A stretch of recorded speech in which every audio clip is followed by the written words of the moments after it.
Asyhadu an la ilaha illallah wa asyhadu anna Muhammadan abduhu wa rasuluh. Allahumma shalli wa sallim wa barik ala Muhammad wa ala alihi wa sahbihi wa man tabi'ahum bi ihsan. Amma ba'd. Babun ta'atul imam. Bab tentang taat kepada imam.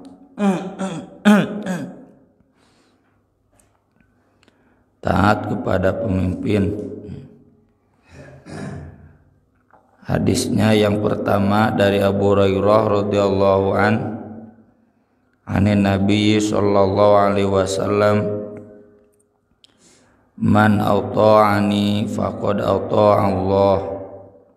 Siapa yang menaati aku, maka sungguh dia telah taat kepada Allah. Wa man ya'sini faqad asallah. Siapa yang maksiat kepadaku, tidak taat kepadaku, maka sungguh dia telah maksiat kepada Allah. Maksiat itu sebaliknya dari taat, jadi tidak taat.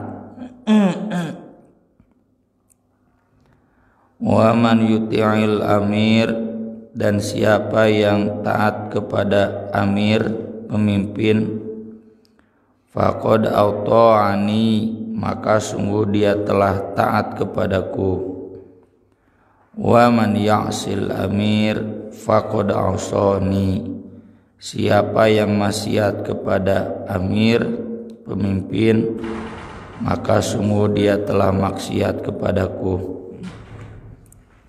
Jadi ini sebagai penafsiran dari ayat Al-Quran, ati'ullah wa ati'ur rasul wa ulil amri minkum. Itu satu baris ya, satu arah. Allah, Rasul, dan pemimpin. Taat ke pemimpin berarti taat ke Rasul. Taat ke Rasul berarti taat kepada Allah.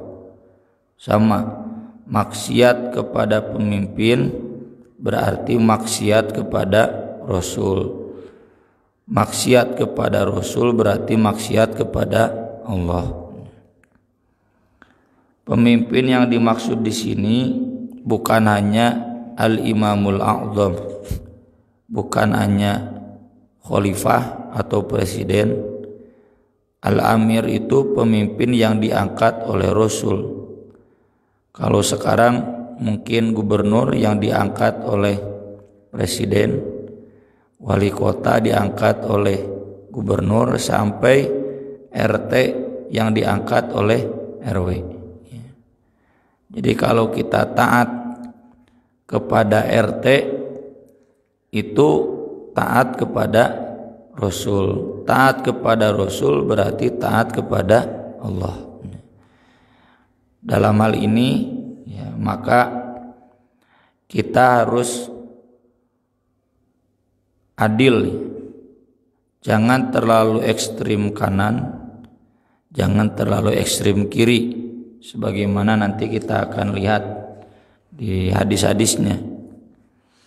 Ekstrim kanan terlalu memuja pemimpin.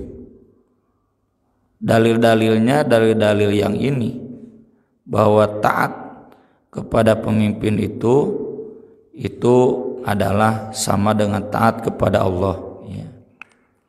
Persis sama dengan dulu ulama-ulama yang, mohon maaf, mungkin ijtihad beliau-beliau ya, tapi menurut saya kurang tepat, terlalu memuja Soekarno, terlalu memuja Soeharto ya. Sampai sama sekali tidak ada cacatnya dibalik dalih taat kepada pemimpin ya. Padahal tentu ketika tahu terang-terangan ada maksiat ya, yang dilakukan oleh dua pemimpin tersebut, tidak kemudian berlindung di balik dalih taat kepada ulil amri.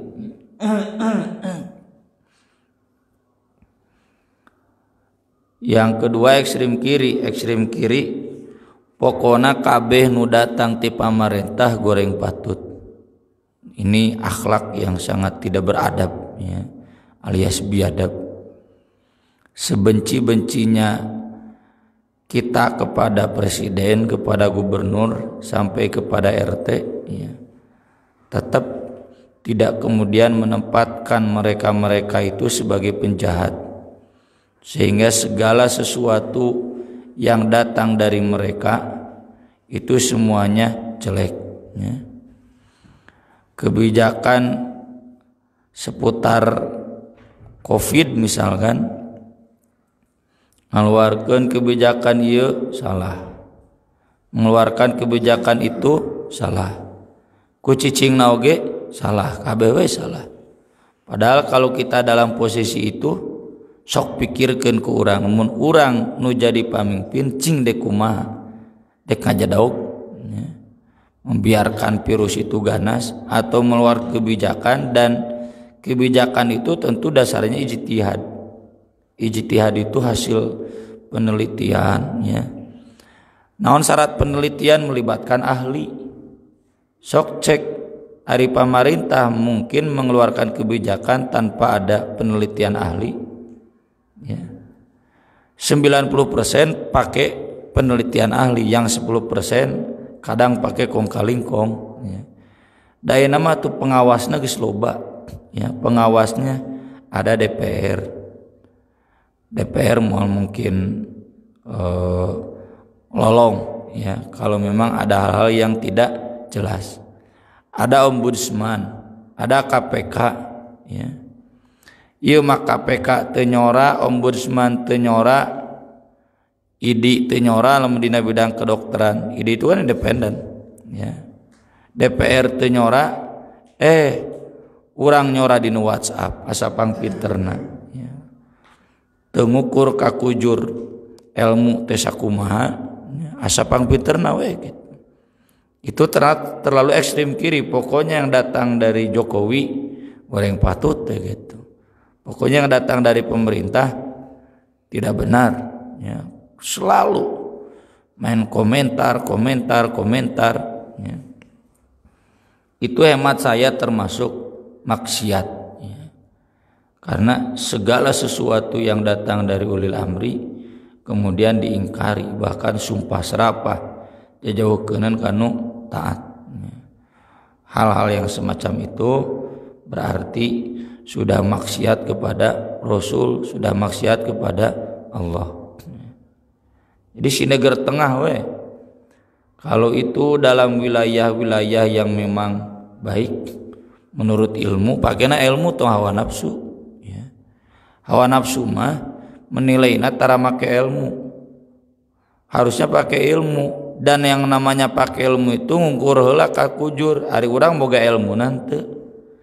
Lamun boga ilmu, contoh di nuba vaksin, urang boga ilmu vaksin, pernah kuliah kedokteran, minimal jurusan kesehatan masyarakat.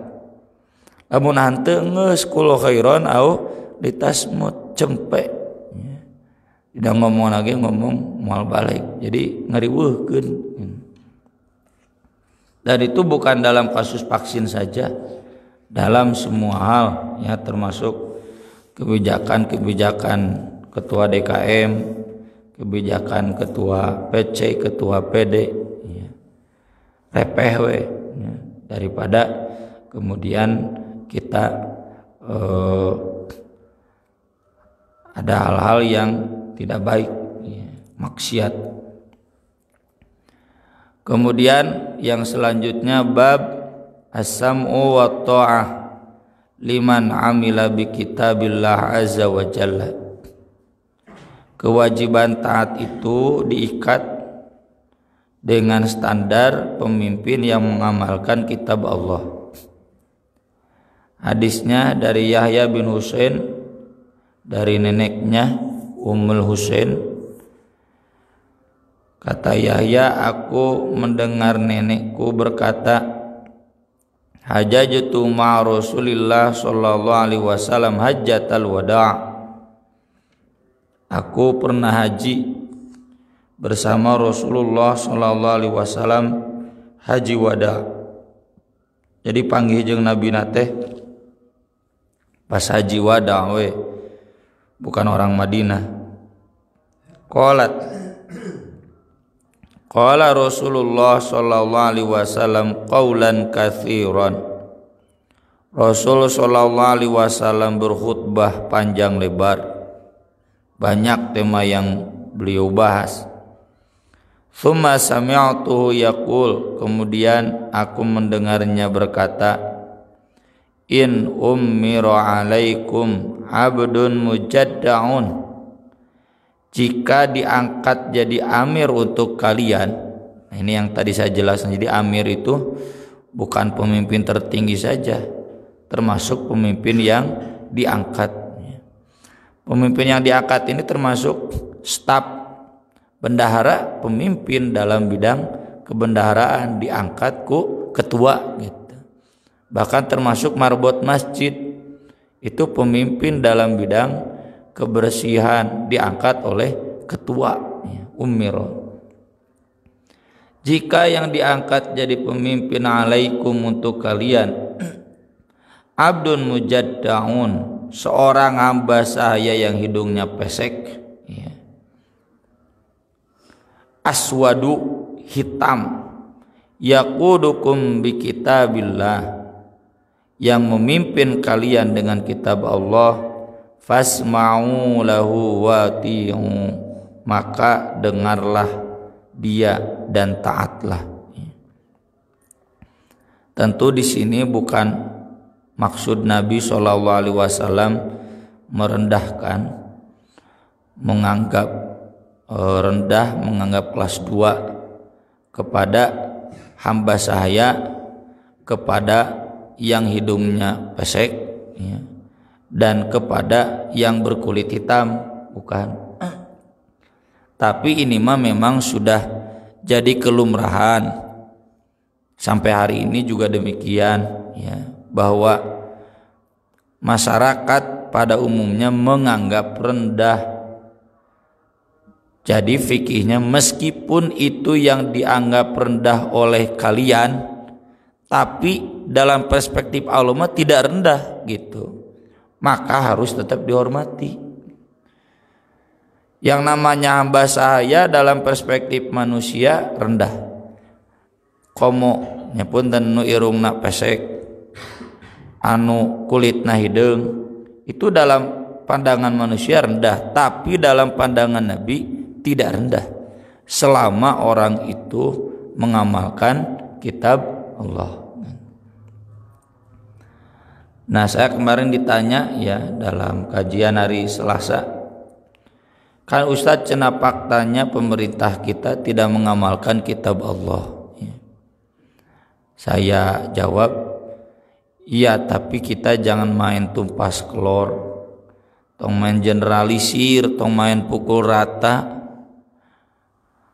Kan tidak semua kebijakan pemerintah tidak mengikuti kitab Allah. Namanya pengadilan agama itu kan kitab Allah. Yang namanya pendidikan Islam, saya bilang ini pesantren, ini sekolah tinggi, pan dibiayaan ku pemerintah. Bukti bahwa pemerintah berarti mengamalkan kitab Allah. Ini guru-guru diberi tunjangan ku sada beneran keur di sekolah diberi tunjangan, lain di dia tapi kan diberi tunjangan ku pemerintah, diberi bos ku pemerintah. Itu menunjukkan bahwa tidak semua kemudian pemerintah tidak mengamalkan kitab Allah.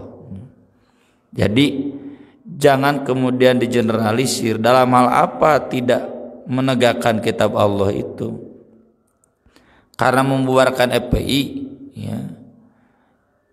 itu kan belum menjadi patokan ukuran utama karena masih debatable.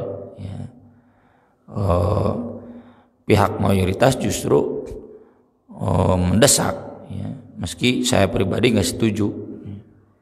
Main bubar-bubar ke ormas Islam, membubarkan Masyiah, Ahmadiyah, Nah, dalam hal itu memang maksiat. Nah, kita tidak taat dalam itunya saja. Lamun misalkan aya orang FPI ka dieu make simbol FPI, teu kudu diusir. Ya. Dalam hal itunya kita enggak sependapat karena itu termasuk maksiat. No kuduna dibubarkeun Masyiah nya. Tuh geus puguh Jaludin Rahmat teh geus teu RAD ngaku Syiah, kenapa yayasannya masih ada? Kenapa sekolahnya masih ada?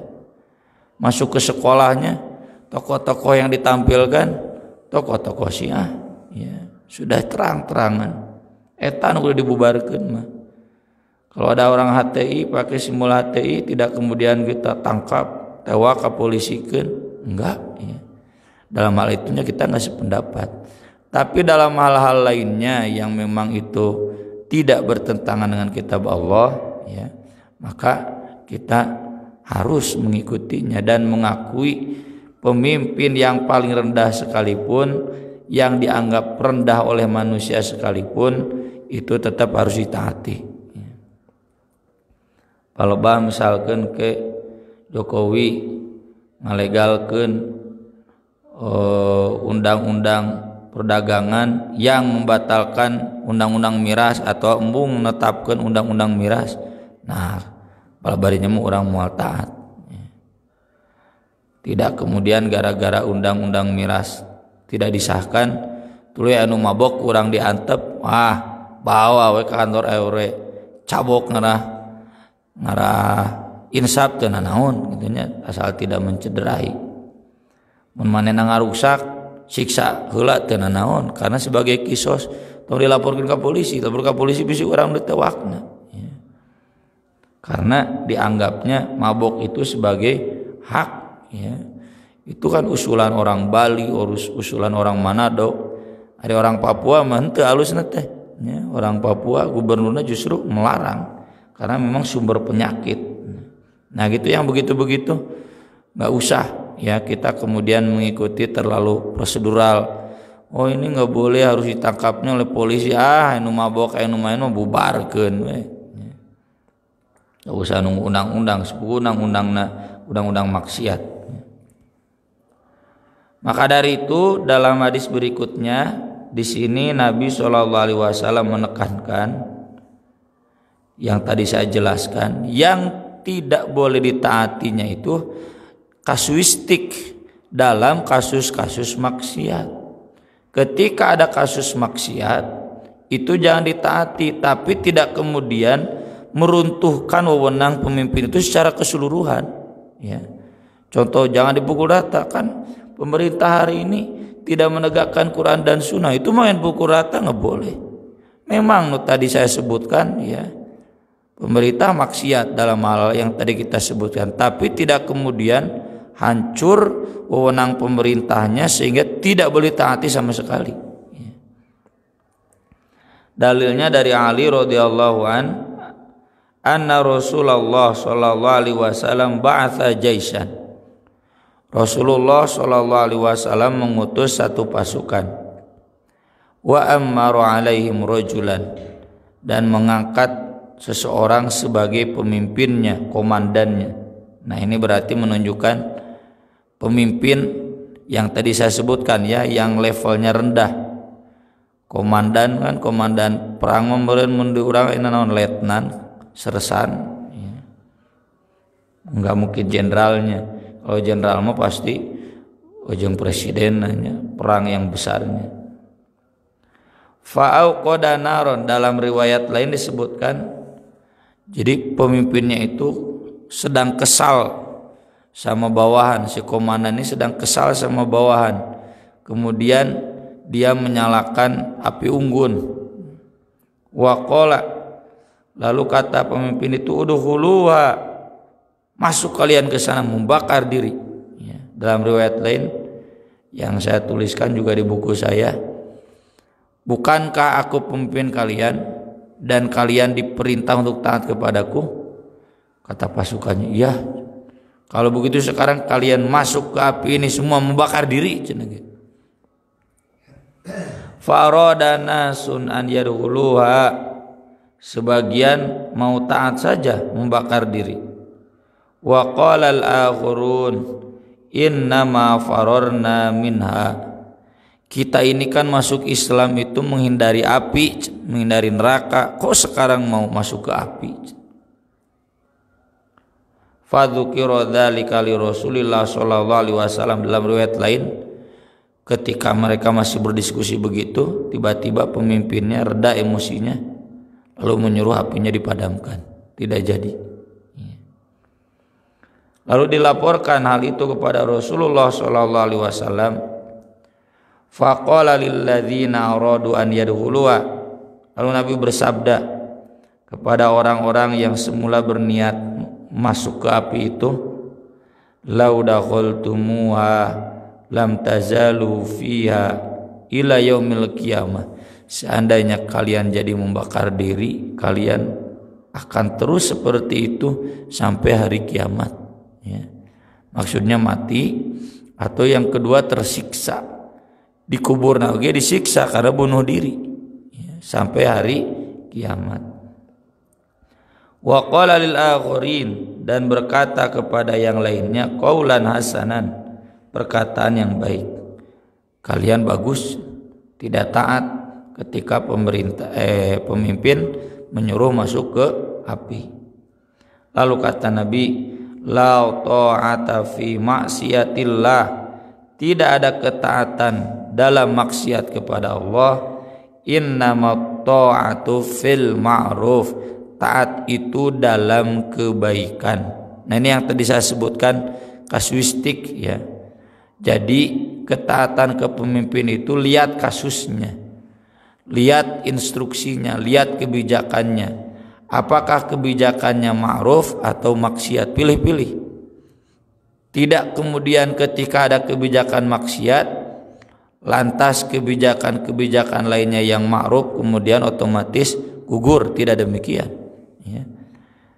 Tidak taat itu dalam konteks maksiatnya saja. Seperti tadi saya bilang, tidak taat itu dalam konteks membubarkan FPI dan HTI-nya, dalam konteks tidak meng-ACC undang-undang mirasnya, ya, anti mirasnya. Tapi dalam konteks-konteks lain yang ma'ruf, contoh yang mau ibadah haji bayarnya sekian, dilunasi tanggal sekian, ya, harus pakai paspor hijau, jangan paspor coklat. Taat teh wayana tong kumakar, wah zaman Nabi oge tinggal init cenah gitu. Teu kudu make pisah-pisah, init ayeuna urang sorangan. Atuh geus datang ka ditu diekstradisi teu meunang asup kan. Ini yang begini-begini terlalu pinter jadi keblinger bodoh teh, gitu. Kemudian di hadis berikutnya dikuatkan dari hadis Ibnu Umar radhiyallahu anhuma, anin Nabi sallallahu alaihi wasallam annahu qala, alal mar'il muslim as-sam'u wa ta'ah. Setiap orang muslim itu wajib tunduk dan taat fi ma ahabba wa kariha, dalam hal yang dia suka dan dia benci. Illa an yu'mara bi ma'siyatin, kecuali dia diperintah untuk maksiat. Fa in umira bi ma'siyatin, kalau dia diperintah untuk maksiat, fala sam'a wala ta'ah, tidak ada tunduk dan patuh. Ini juga menunjukkan umiro, tergantung perintahnya, ya. Tidak kemudian ada pemimpin maksiat gugur kepemimpinannya, tetap sah sebagai pemimpin. Sebagaimana nanti akan dibahas di hadis berikutnya, meskipun pemimpin dolim, tetap kepemimpinannya harus diakui. Cuma dalam perintah-perintah maksiatnya kita tidak boleh taat. Dan untuk kali ini pula mohon maaf, ya, kalau kita menilai instruksi menutup masjid itu sebagai maksiat. Jadi baheula pernah susulumputan, ya. Tapi untung nanti sepakat susulumputanna jeung Amuk tadi jeung Al-Fajar, ya, jeung Al-Furqan sepakat. Karena memang itu maksiat. Masa masjid ditutup padahal tidak ada yang Covid ya. Urang teh Jumatan padahal nu Covid kakarasieun. Bari sieun lagi can pugu aya gitu. Maka dari itu kita tidak taat, dan alhamdulillah pemerintah meralat kebijakannya. Jadi dalam hal-hal di sini juga harus ada feedback antara rakyat dan pemerintah. Jadi kalau pemerintah melihat gejala rakyat seperti itu, ya sudah, jangan kemudian memaksakan ralat kebijakannya. Ya. Dalam hal ini pas perintah Nabi, kalau memang maksiat jangan ditaati. Nah maksudnya berarti nanti pemerintah juga meralat, dan alhamdulillah dalam kebijakan masjid itu sudah meralat. Masjid-masjid besar pun tidak kemudian ditutup total ya. Ketika saya ke kota juga misalnya Masjid Agung ya kan sholat cuma memang tidak terbuka ya. Termasuk dalam kebijakan menutup pesantren ya. Jadi kami juga kemarin menjelaskan kalau memang ada yang sakit kita tutup isolasi sesuai standar protokol kesehatan. Kalau sudah tidak ada ya dibuka lagi. Masa kemudian kita tutup, sama dengan menghalangi kegiatan thalabul ilmi itu kan ketaatan. Ini kemudian dilarang padahal ini sebuah kewajiban. Kewajiban yang ditinggalkan termasuk maksiat. Terlebih kita pertimbangannya ya ini di dalam sedikit tidak akan mengganggu keramaian ya. Karena di jero magis rame ya. Ya kalau memang sekolah semua dibuka sangat dimaklumi. Khawatir ada keramaian, kita rasakan sendiri kalau sekolah perguruan tinggi libur, hari libur itu pasti lebih sepi dibanding tidak hari libur. Jadi di satu sisi kita mau kebijakan itu, tapi khusus ya untuk yang belajar agama yang memang gak bisa daring ya, maka kita menilai ini sebuah kebijakan yang kurang tepat. Maka dari itu minta izin ya untuk tidak mengamalkannya. Dan hampir semua pesantren ya, saya tidak tahu ada pesantren yang tutup. Semua pesantren itu buka, tapi dengan terbatas, dengan tetap menjaga protokol kesehatan. Aku qouli hadza wa astaghfirullah li wa lakum subhanakallahumma wa bihamdik asyhadu an la ilaha illa anta astaghfiruka wa atubu ilaik. Wassalatu wassalamu ala rasulinal karim. Wassalamualaikum warahmatullahi wabarakatuh.